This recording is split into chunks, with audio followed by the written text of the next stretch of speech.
Sir please recommend कर दीजिए 5 ऐसे शेयर्स जो कि आप कोई भी बंदा या हमारा व्यूअर अपनी वॉच लिस्ट में डाल के उन्हें ऑब्जर्व कर सकता है। Number 1 Tata motor, number 2 Infosys, number 3 lemon tree hotels, number 4 HDFC bank and number 5 IFCI। लेकिन अगर कोई नया ट्रेडर हो, जैसे कोई हमारा न्यू व्यूअर हो द सिटी हेडलाइंस चैनल का, तो उसको सबसे पहले किस चीज के अंदर मतलब to just what is the first step to the share market? देखिए, सबसे पहले तो ये है कि उसको बिल्कुल ये माइंड में क्लियर रखना चाहिए कि उसने फ्यूचर एंड ऑप्शन में स्टार्टिंग में नहीं कूदना। फ्यूचर एंड ऑप्शन में लीवरेज है और लीवरेज में फ़ायदा भी बड़ा होता है, नुकसान भी बड़ा होता है। दूसरी बात कि जब वो उनमें काम कर रहा है, शेयर मार्केट में कैश में वो काम कर रहा है, उस वक्त सुनी सुनाई बातों पे मत जाए। और तीसरी बात ये है कि अगर तो उन्हें किसी और साइड से इनकम है, कोई और बिजनेस कर रहे हैं, जॉब कर रहे हैं, फिर तो वो इसको ये लेके चले कि मेरे को जो पैसे स्पेयर होने मैंने बैंक में नहीं डालने, मैंने और कहीं नहीं डालने, धीरे धीरे ये शेयर्स अकोमुलेट करने हैं। सर लोगों को कमोडिटीज में भी या क्रिप्टोज में काफी सारी टर्म सुनाई देती है, वो उन सब में भी इन्वेस्ट करना चाहिए। बट क्रिप्टो करेंसी में इसके कोई गवर्नमेंट बैकिंग नहीं है, कोई इसके पीछे रिजर्व नहीं है, so it is very risky. Sir social media का जमाना आ गया और इस जमाने में मैंने देखा है कि बहुत सारे ही प्लेटफॉर्म्स ऐसे बने हुए हैं, रील कॉन्सेप्ट, लोगों की वीडियोस आती रहती है जहां लोग स्ट्रांगली बता देते हैं, रिकमेंड कर देते हैं कि आप ये शेयर अभी ले लीजिए। जो ये सोशल मीडिया के ऊपर पेनी स्टॉक्स की रिकमेंडेशंस आती हैं, उनमें लोगों के वेस्टेड इंटरेस्ट होते हैं। सेबी ने बहुत सारे केसेस में इंक्वायरी करी है और उन लोगों को पेनलाइज भी किया है, तो इसलिए उन चीज़ों से बचिए आप। सर आगे आने वाले वीक में आप मार्केट को किस तरीके से एनालाइज करते हो और आप उसके बारे में क्या कमेंट करना चाहेंगे? देखिए, जो जियोपॉलिटिकल टेंशन चल रही है ना अभी इजराइल में और गाज़ा पट्टी वगैरह, फिलिस्तीन में, हमास वगैरह में, तो अगर तो वो एस्केलेट हो जाती हैं तो फिर तो मार्केट जो है अभी वो मार्केट उनको वॉच कर रहा है, तो उस हिसाब से अगर तो वो एस्केलेट होती हैं फिर तो मार्केट्स नहीं अभी मतलब थोड़ा चलेंगी नहीं, हाँ राइज नहीं होंगी, या तो साइडवेज रहेंगी या फिर थोड़ा बहुत डाउनफॉल भी आ सकता है।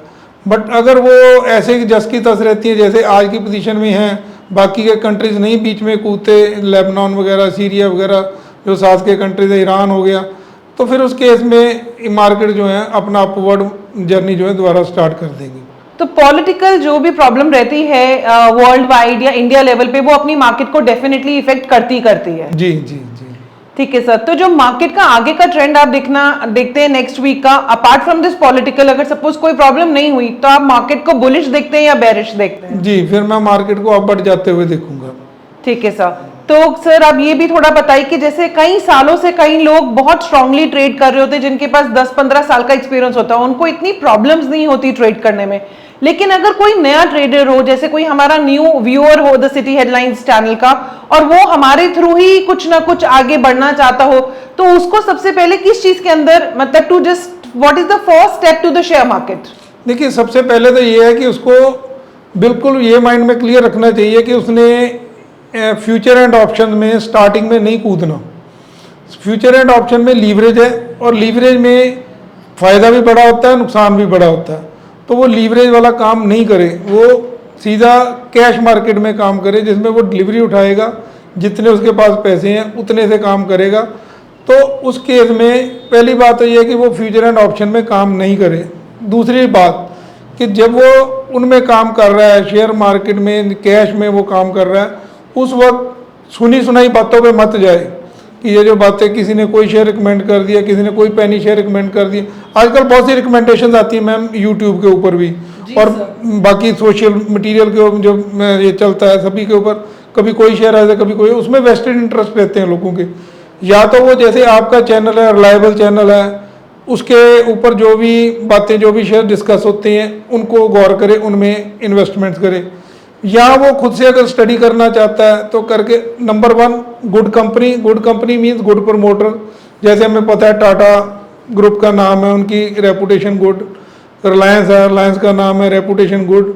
उसी तरह से मतलब जैसे अच्छे ग्रुप्स हैं, बजाज ग्रुप है, ऐसे अच्छे ग्रुप्स में वो हो गया, टाइटन हो गया, जो हाँ जो वो टाइटन टाटा का ही है जी, तो वो मतलब हीरो ग्रुप हो गया, जिन लोगों ने अच्छी रेपुटेशन बनाई है उन लोगों के साथ उन ग्रुप्स में इन्वेस्ट करें, उनके शेयर में इन्वेस्ट करें, पेनी स्टॉक में बिल्कुल नहीं जाए। और तीसरी बात ये है कि अगर तो उन्हें किसी और साइड से इनकम है, कोई और बिजनेस कर रहे हैं, जॉब कर रहे हैं, फिर तो वो इसको ये लेके चले कि मेरे को जो पैसे स्पेयर होने हैं मैंने बैंक में नहीं डालने, मैंने और कहीं नहीं डालने, धीरे धीरे ये शेयर्स अकोमुलेट करने हैं। तो वो इस ढंग से चले तो आने वाले टाइम में बहुत अच्छी रिटर्न्स आएंगी और कुछ सालों बाद it will be A manifold, मतलब इन्वेस्टमेंट्स उनकी मल्टीप्लाई होगी उनके लिए। इंस्टेड ऑफ इन्वेस्टिंग, तो बिल्कुल ध्यान से सुन लीजिए व्यूअर्स, अगर आप न्यू मार्केट में स्टेप इन कर रहे हैं और आप फर्स्ट टाइम इसके अंदर कर रहे हैं तो आप कैश मार्केट में करिए और लॉन्ग टर्म जाने की कोशिश करिए, ताकि आपका पैसा बैंक में ना रहकर या आप एक शेयर में उसको कन्वर्ट कर देते ताकि आपको एक लॉन्ग टर्म प्रॉफिट मिल सके। सर, लोगों को कमोडिटीज में भी या क्रिप्टोज में काफी सारी टर्म सुनाई देती है, वो उन सब में भी इन्वेस्ट करना चाहिए, उस पर भी प्लीज सर थोड़ा सा हाईलाइट करिए। देखिए, जो क्रिप्टो करेंसी है ना मैम, क्रिप्टो करेंसीज में मेरी पर्सनली तौर पे मैं इन्वेस्टेड नहीं हूँ और मैं इसके बारे में, मतलब मेरी कन्विक्शन भी नहीं है इसमें इन्वेस्ट करने की। ठीक है, पीछे बहुत रिटर्न्स आई हैं, अच्छी आई हैं, बिटकॉइन वगैरह में काफ़ी अच्छी लोगों ने रिटर्न ली, बाकी क्रिप्टो करेंसीज में भी रिटर्न रही हैं।